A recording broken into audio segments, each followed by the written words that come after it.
Hello, I'm Lorna and welcome back to my channel Thread and Yarn. This episode is all about sewing the Bilbo Vest.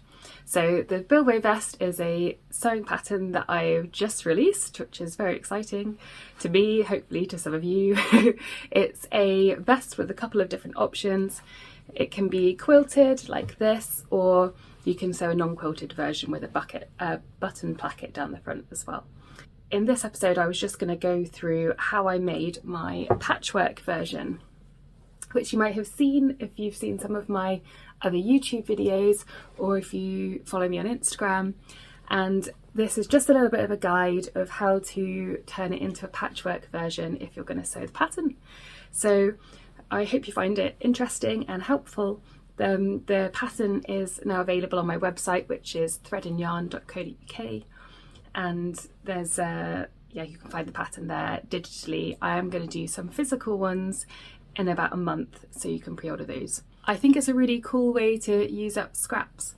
All of these different pieces of fabric were fabrics that I used to make different things in my wardrobe, so you might recognise some of them if you watch my YouTube.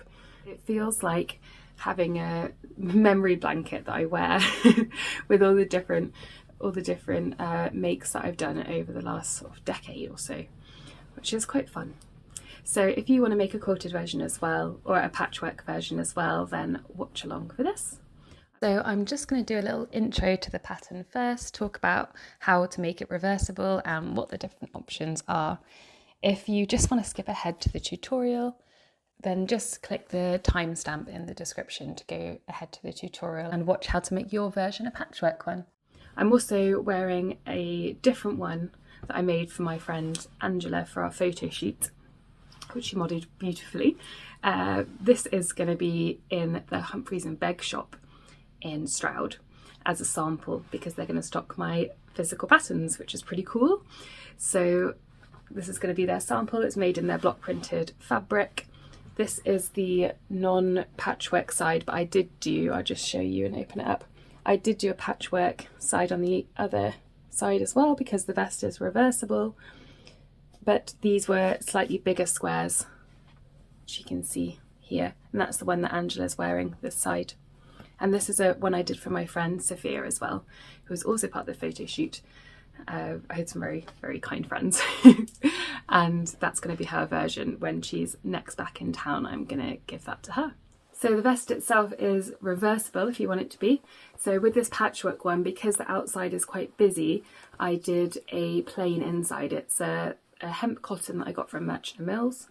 And when you turn it inside out, you can wear it like this, just like you can the other side, which I really like depending on my mood. So there's a couple of pictures of both sides coming up as well. Now, there are a couple of different closure options you can choose on the quilt. I'm talking about the quilted version, which is View A, not View B, which is not quilted and has a button placket. But with View A, the quilted one, there's a couple of different options you can choose for how to close it.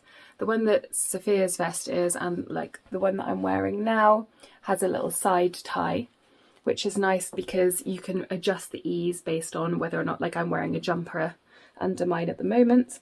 But you might want to put it a bit tighter if you're just wearing it over a blouse or a t-shirt or something, or, you know, personal preference. So there are two side ties, one on the outside and one on the inside, and they're both the right length, which means you can't see the bottom of them when you're wearing, when you've got the other one tied. So there's a front tie as well, and you just tie it up here. And when you put it the other way around, I'll just show you, because I feel like this side of the vest deserves to be seen as well. So when you put it the other way around, see my centre front tie is now on this side and my outside tie is over here. And I just tie it on this side instead. So that's one option for the reversible closure. With this one, I did button loops. So you can see that there are little button loops stitched to the right front of the outer. And then there are buttons on the left front. So it folds over like that and you join it like that. And then on the other side of the buttons, there are other buttons. I quite like these. I feel like they blend in pretty well. I've chosen quite flat ones because I wanted it to be comfortable, but I can't feel the ones on the inside at all, to be honest, when I'm wearing them. If you are newer to sewing or you want to keep it nice and simple, I probably recommend the side tie. So in this video, I'm just going to show you the patchwork steps. You will see as I quilt the layers together, like the stage at which I've joined the shoulder and the side seams. Now, just follow the pattern instructions for everything other than the making it patchwork, because the video I show you where I'm quilting the layers together, I haven't sewn the side seams yet. Now that was just to make it easier for me to film the video. However, you do need to join the side seams before quilting all the layers together. But just follow the instructions that are on the pattern and then use this as a guide for the patchwork. But I'll say that again when that bit comes up in the video. It's pretty much the same as how you make a regular version, except you have to build up your own fabric from the scraps. So there's just a couple of extra things to bear in mind, how to put it together, remembering to include your seam allowance, but I'll just show you a couple of the steps. I also go over a little bit of how to do this hand stitching, which I've done on all of my vests, which I think gives it a really nice sort of supple, organic feel. You can machine quilt it as well, that's up to you. I quite like hand quilting, and I do it with a little Sashiko cotton thread. Watch along for how to make a quilted version of the Bilbo Vest. So first I'm going through all of my scrap fabrics. These are all from different projects over the last decade or so, all different weights and fibre content. I'm enjoying seeing how they look together, so I'm just choosing some favourites. I'm giving them a good press so that I'm getting them ready for cutting out, so they're all lying nice and flat. And I've got all of my fabrics together, enjoying the colours of them all together on this lovely sunny morning. So you can choose whatever fabrics work for you. I have used some slightly different fabrics. I've got a little bit of corduroy in here, a tiny bit of denim, but it's mostly linen and cotton. But have a play around, see what works for you. I think the most important thing is not to choose any fabric with any stretch in it, because that will warp the patchwork and it won't look as nice and neat. To cut my fabric squares, I'm just going to use my 5cm wide ruler to go down one edge. I'm actually cutting 6cm squares. You can see my little square template there on the side, so I'm just moving it over. Once I cut this long edge, I'm moving it over 1 centimetre using my template as a guide for the width and my cutting mat as well. So the important thing is that we get, if you want to create sort of square-like patchwork, that we get nice straight edges so that when we sew all of our seams, they all line up and they're all the same size. So I'm just using my template here. But you can cut whatever shapes you want, really. The important thing is that it lies flat at the end and that it's big enough for your pattern piece. I'm just cutting this size because I've got lots of small little bits and I want to use up as much as possible. But you can cut bigger patches, smaller ones, different shapes. You can just get really creative, really, with using up all of your leftover fabric. So I'm just moving down and making sure that it's even the whole way along. And luckily this fabric's got a guide on as well, being Kingham. And then I'm just using my rotary cutter to cut along the ruler. So instead of cutting loads of little squares, where I can where I've got longer strips of fabric, I cut these long strips. So I've got a group of long strips here together. I think I've chosen 3. So it's enough for my rotary cutter to go through without getting stuck. And I've lined them all up on top of each other. And I'm going to use my square template to cut several squares at a time. If you were going to do a pattern repeat, like 2 colours, you can actually sew these strips together. So say 1 rust coloured strip, then 1 blue coloured strip along the long edge. And then you can cut strips like that so they're already sewn joined. But I've got so many different colours that I don't want them to have repeats like that. So I'm just cutting individual squares. And I'm just saving a bit of time by cutting 3 at a time like that. And I'm just going to work my way down the strip until there's only a tiny bit left.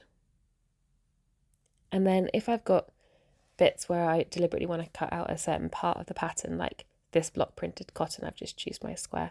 And I've got a couple where I'm just doing individual ones like that. But otherwise I'm just doing these strips. And here are my first group of patchwork squares. I think that the colours are looking really cool together.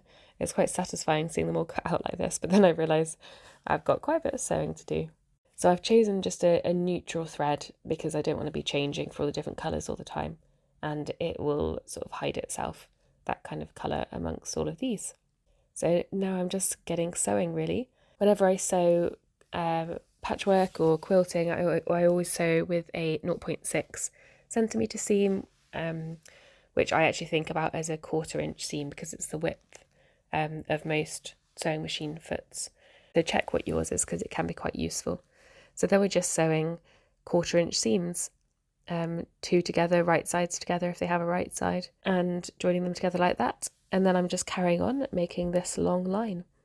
So here are all my scrap strips laid out. I'm laying them over the pattern piece to make sure they're big enough. Obviously I need to do the seam allowance, so this isn't exactly how they're going to be, but I'm just making sure I've roughly got the right amount. The width is going to be right anyway, but I've already measured that, so that's okay.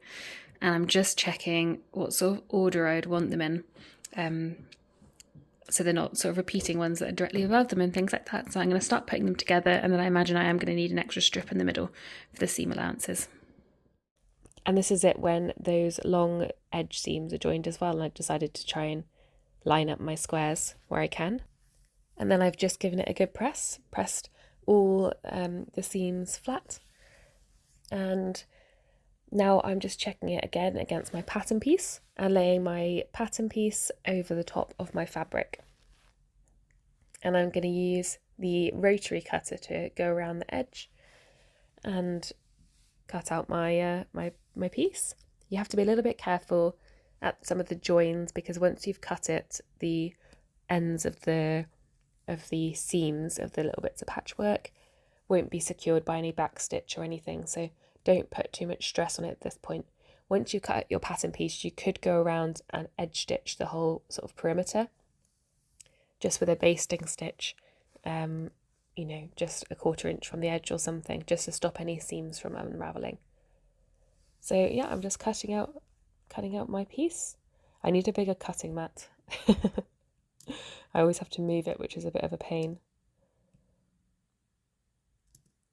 And just finishing off the edge. And then you can see my piece of patchwork looking like a pattern piece, which is pretty exciting. It was about at this point where I started to wonder if my patchwork looked a bit crazy. So once I've done this, what you do next is get your lining layer and your wadding layer ready, make sure the seams are pressed flat, and then you line them up. So you put the lining on the bottom with the right sides facing down, then the wadding layer in the middle, and then the patchwork top layer on the top. Now, the important thing here is just to make sure all the seams are lining up. And then it's up to you how you join your fabric layers together. I like using curved quilting pins, and I put them first at the points of where the seams join, because that's the important bits to make sure that they're matching. And then I just work my way around. I wouldn't start at the edge and work in because you could end up pushing your fabric up into a bunch in the middle. So work from the once you've secured all your seam bits, then work from the middle outwards. So I'm just going to go around and pin them all together. You might end up with some layers sort of slightly overlapping others. Just make sure that your fabric layers are lying nice and flat and that the lining isn't bunched up underneath. It might be your wadding layer or any layer with a bit more stretch, but just before you trim off any edges, just make sure they are truly lying flat. Making the most of the sun on this quite mild January day in my garden to do a bit of hand stitching. This is a different sample because I forgot to film some while I was making my patchwork version, but this is another sample I'm making for my lovely friend Christina for her haberdashery here in Stroud. So with hand stitching, or hand quilting, it's pretty much up to you the direction and the pattern that you make. I like doing these long straight lines, especially when the fabric gives me a good guide for it. So you can see with this pattern there are the suns running down and there's a clear channel in between them. So it's just quite a helpful guide. But you can also mark your quilting lines on with a piece of chalk or some like removable marker. It just helps you have a little bit of a guide ready to keep it looking neat. I have chosen to use Sashiko cotton thread, which is a traditional like embroidery and quilting thread from Japan. I like it because I think it's strong and beautiful, but also has a matte finish rather than a shiny look to it. And it just has a really organic. It's up to you again how you choose to quilt. I like quilting with quite like a rustic look to it, with quite obvious stitches, but I try to make sure that they're even throughout. So because I've done some Sashiko, I like following the sort of pattern for that, where each stitch should be about the length of a grain of rice, is the like classic way of thinking about it. And that's each stitch and each gap between them. So I just keep them roughly even. And instead of doing each individual stitch one by one, I use my needle, which is a Sashiko needle, but any sort of strong hand sewing needle will do. I use it to go through do several stitches at the same time. So I put my needle in here, and I should say that when I start, I weave in the end slightly in the area where I know the seam allowance will be. So I just go up and under a couple of times in the seam allowance and hide my end there. You can sew a knot as well, but just be careful you don't put too much tension on your yarn and bunch your fabric. Weaving in your end instead of tying a knot means you get a little bit of flex in there for it to ease out. And I think it has a nicer finish as a result. So I put my needle in and I just sort of go up and down about that length a few times, and then I push it through. And then you just get a bit more of a continuous line rather than each stitch facing a slightly different direction, which is easily done when you've got quite thick thread and you're doing thick stitches. So I'm just running my quilting line up and down here. I mean, you can do this on your machine instead, but I just quite like the look and feel of a hand quilted garment. And it's as simple as that, really. And when I get to the end, I will weave in my end in the seam allowance, which I know is going to be caught by the binding stitches anyway. So that should secure it nicely. And just make sure you leave a long enough end. I would do a couple of inches of weaving in, just in case you ever catch that thread or something. You don't want it all pulling out. And it's that, really. So I just work through. I do the front panels and move on to the back. Sometimes if my pattern matching has been very good and I line up, then I'll go over the shoulder and continue down following the same line. But it's up to you. Have a play around, try on a bit of scrap fabric first. I hope you like it. I think it's a really sort of meditative and mindful practice, and I quite like a bit of hand stitching at the end of a project. So I hope that was helpful. I hope that made sense and it's inspired you to use up some of your scraps to make your own quilted Bilbo vest. I'd love to see it if you make one. Please tag me at Thread and Yarn and show me the version you've made, and use the hashtag Bilbo Vest, because then I can find them all. Because I love seeing when the testers made their patchwork versions, it was just so wonderful to see the different creativity and ideas that everybody had. It was just, yeah, very, very cool. And it moved me actually to see everybody's test version. So thank you so much to my lovely testers. And if anybody makes this, please do tag me, because I'd love to see it. So have fun using up all of your scraps and making a Bilbo vest. The link to the pattern is in the description of this video, but you can also find it at my website at threadandyarn.co.uk. So thank you for watching.